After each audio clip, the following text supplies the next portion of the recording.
Ég kem hingað til þess að sjá kollegana, hitta gamla félaga og kynnast kannski einhverju nýjum og auðvitað heyra áhugaverð erindi og það er mikið í boði hérna og ég er búinn að læra töluvert margt nýtt í dag. Sko, mér finnst bara ótrúlega flott að halda þennan dag verkfræðinnar og allt sem að svona eykur sýnileika verkfræðinnar út af við er náttúrulega bara ótrúlega mikilvægt vegna þess að verkfræðin er á bak við svo mikið af hlutum í okkar daglega lífi en við kannski bara tökum ekki eftir. Þannig að mér finnst þetta bara ótrúlega flott framkvæmd. Erindi mitt í dag á degi verkfræðinnar fjallaði í raun mikilvægi háskólamenntunar og ekki síst þá mikilvægi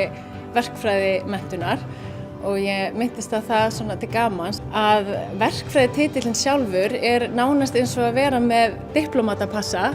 því að maður kemst svo víða án þess að fólk í raun og veru viti hvað maður kann eða getur.